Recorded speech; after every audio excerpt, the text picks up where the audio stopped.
This is Trigonometry, section 5.1. All right, guys, this is it. Hopefully this is the lesson that brings it all home for you. So we've been learning about this circle right here and all of these weird numbers, the sine, cosine, tangent, all of this stuff. And if you keep going around the circle, remember that we keep getting those same numbers. We learned about coterminal angles where they end up landing in the same spot.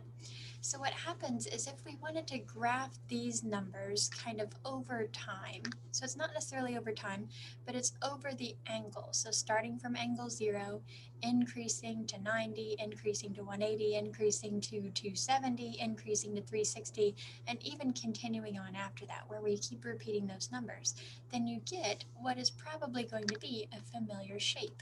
So first off, let's just look at it as points on the graph x, y. So I've kind of started us off here with some points that we've already been learning about. So we're going to do them one at a time, but I did the cosine and the sine. So let's start with cosine. So the cosine, remember, like the x value of 0 is 1. The cosine of pi 6, 30 degrees, is the square root of 3 over 2.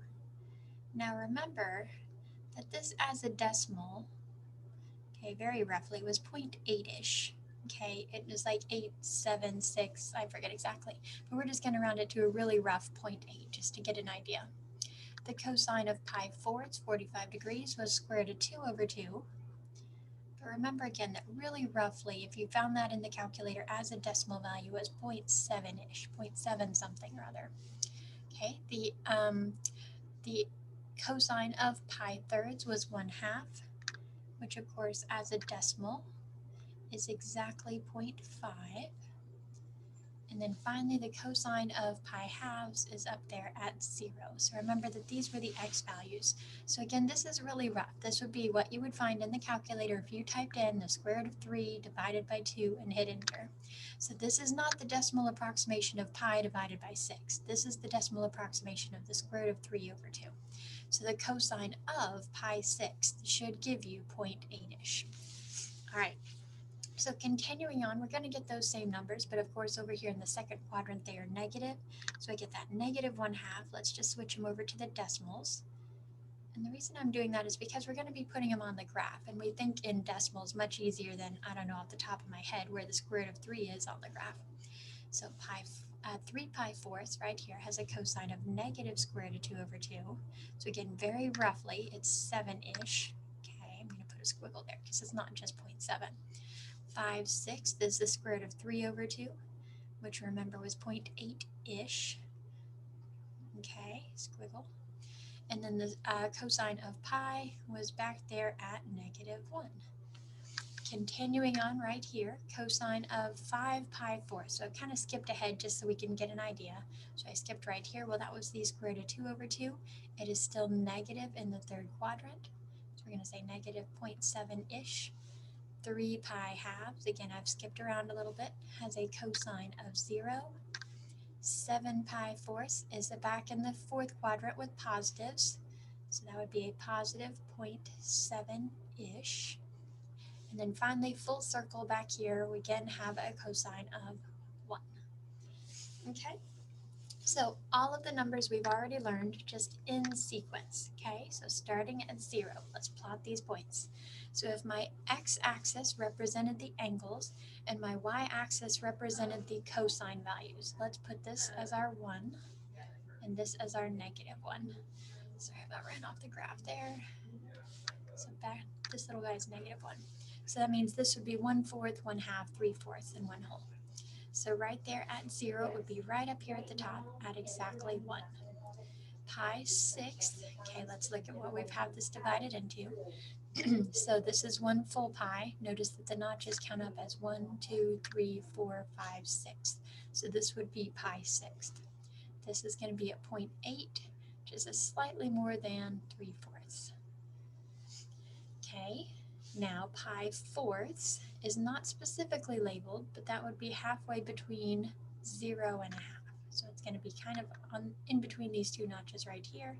That was at 0.7, which would be just under 3/4. Remember, 3/4 is 0.75, so 0.8 is above that, 0.7 is below that. pi thirds, okay, well that would be 2/6. Pi thirds, notice that 2 notches, 2 notches, 2 notches add up to 1 full, if that makes sense. Now it's a little weird trying to think in the fractions, but basically if this is 1/6, this would be 2/6, which reduces to a third. That was at 0.5, exactly 1/2. Okay, and then we've got pi halves right here, clearly marked at 0. Okay, then we start going down. Okay, so next we have 2 pi thirds, which would be right here, because remember this is 1, 2, 3/6. 3/6 reduces to a half. 4/6, which reduces to 2/3. That one is negative 1/2. And then remember halfway between, here's the fourths. So halfway between a half and 1 whole is 3/4. That was negative 0.7-ish, which is right here below 0.7. Or wait, negative 0.7 is below negative, I'm saying it wrong. This is negative 0.75, so it'd be slightly above negative 0.75. All right, and then 5 pi 6 right here on this line was 0.8, just a little bit above. 3/4, finally 2 pi, which was negative 1. Back down again, but we didn't hit every single notch, so this time we just skipped to 5 pi 4ths, which remember is halfway between 1 whole and the half. So that was right there at negative 0.7-ish. And then right there at exactly 3 pi halves, we hit 0 again.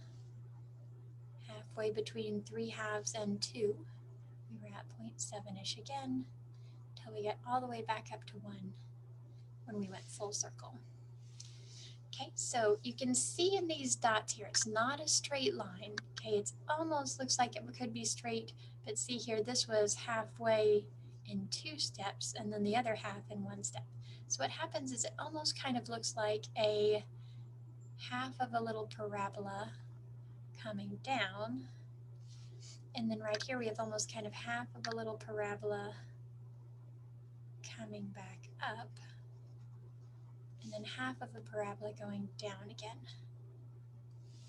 Okay, so try your best to kind of smooth it out into a curve. Don't make it a sharp triangle point here. So make it more of a curvy parabola type shape.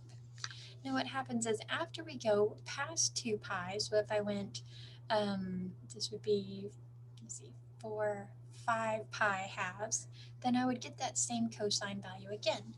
So if I kept extending this graph, I would keep getting this curvy shape, which you have probably seen before. These are known as the sine and cosine waves. So if you've ever studied anything about colors or radio or anything at all, you end up with these repeating curvy shapes, these frequency curves. So that was for, I put it on the wrong spot.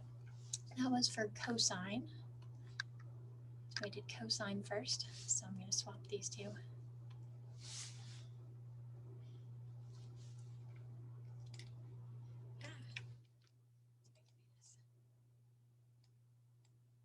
Sorry about that. So this one is for cosine.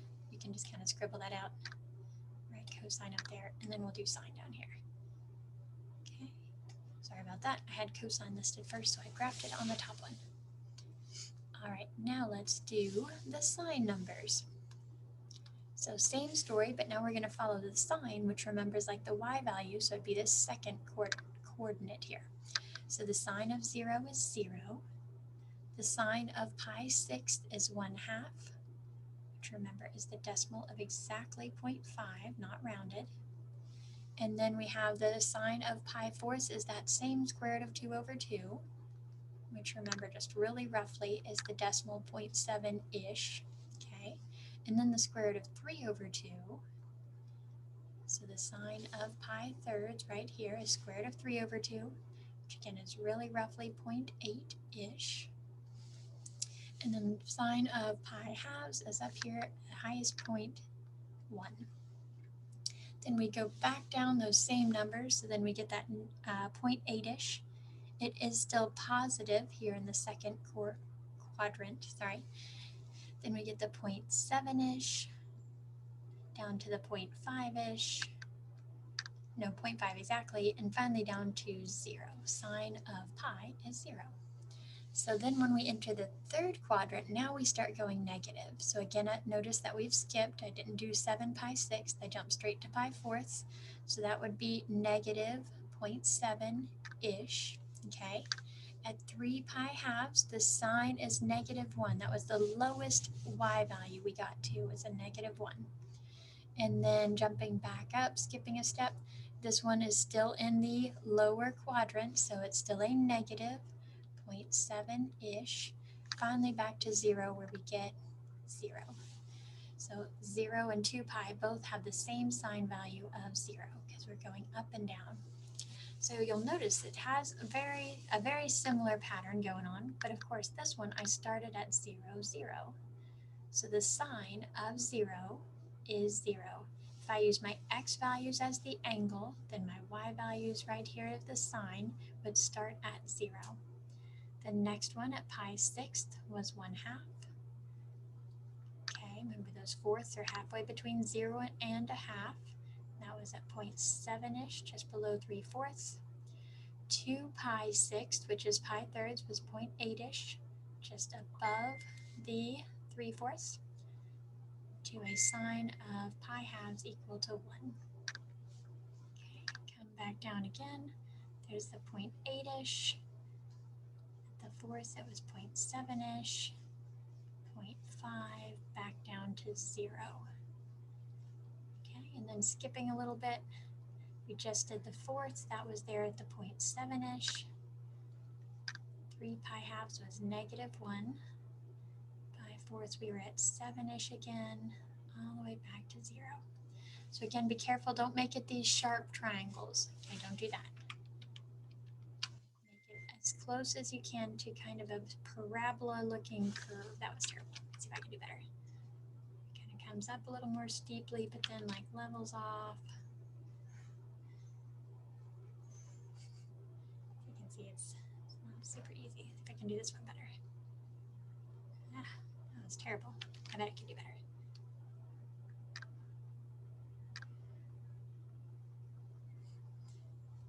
Man, I am not doing good at my sine curves today. The main thing is be careful not to make them pointy. So hopefully you did better than me. Trying to connect those dots and make it a smooth curve. And again, if we went past 2 pi and kept going, we would keep getting those same values again. So we would have kept getting a curve like this. It would just keep repeating forever and ever and ever. And if I did a negative angle where I went clockwise instead of counterclockwise, I would have gotten that same pattern again back here. So we see from all of these numbers, they look familiar. Oops. In fact, if we were to take, put it in 2 pieces. If we were to take these 3 pieces and line them up, you would actually get the same exact curve. So it's the same curve, except of course it has been shifted forward a little bit. So the sine curve is the cosine curve shifted to the right by pi halves. So it all works together. So we have a curve for the tangent, the secant, the cosecant, everything else. And in section 3, we'll go a little bit more in depth on those. But we have mentioned the period so far. I kept saying you had to go full circle 2 pi around before you started repeating your cosine numbers and your sine numbers. But then I kept saying that the tangent and cotangent were different. They have a period of pi.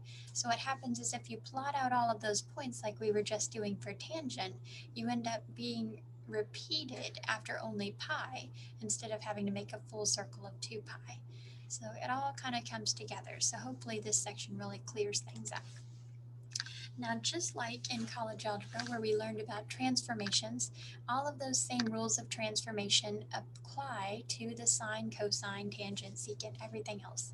So if you remember, we talked about the inside moves left and right, and the inside lies, so those were always a little bit backwards from what they seemed, and x plus 2 moved things to the left 2 units, and x minus 2 would move things right 2 units. The sign was backwards from what it seemed.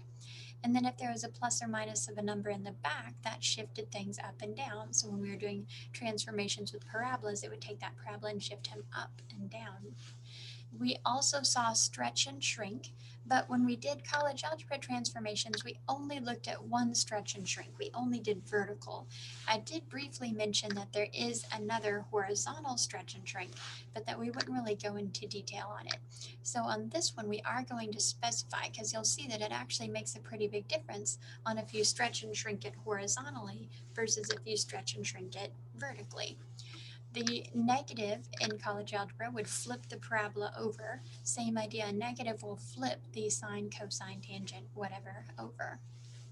Now, just like we saw, since we could drag that same curve over and get the matching sine or cosine, they were just offset from each other by pi halves or 90 degrees. So you can actually flip back and forth. If for some reason you needed to be in cosine instead of sine, you could take the angle away from 90 degrees or pi halves and you can just switch it, because you saw in the graph that you would actually land in that exact same place.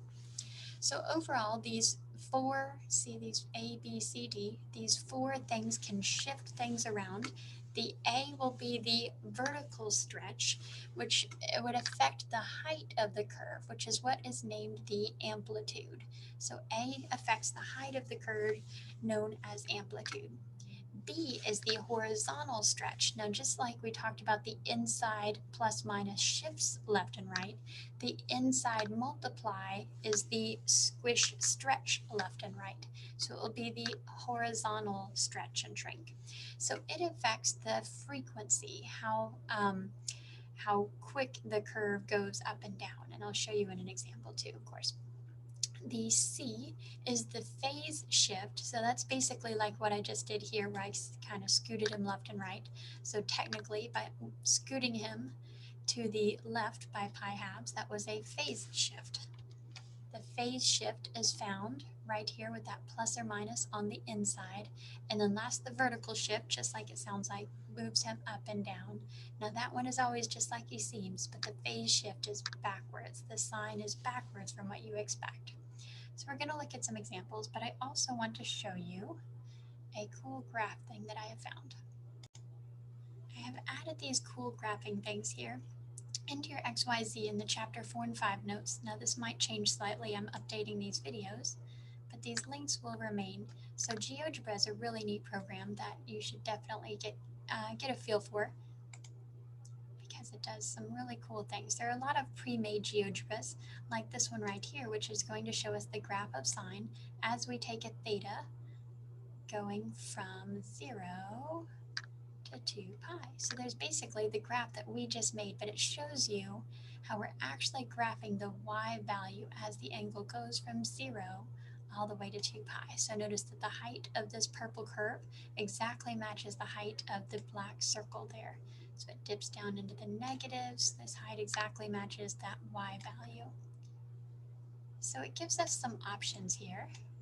Oops. So right here now I can see the cosine. Now the cosine's a little bit trickier to see because it's graphing the x value, how far away from the y-axis it was. But I can see as it goes around the circle, it creates that cosine curve. Now it also gives us this option to kind of line things up. So notice it can show me exactly what I'm seeing here. It was positive and negative. So again, the sign is a little more obvious because we're seeing it as a y value. But here we can make it match up. So those purple arrows exactly match each other. So hopefully that helps make things more clear. But then this next link is even better.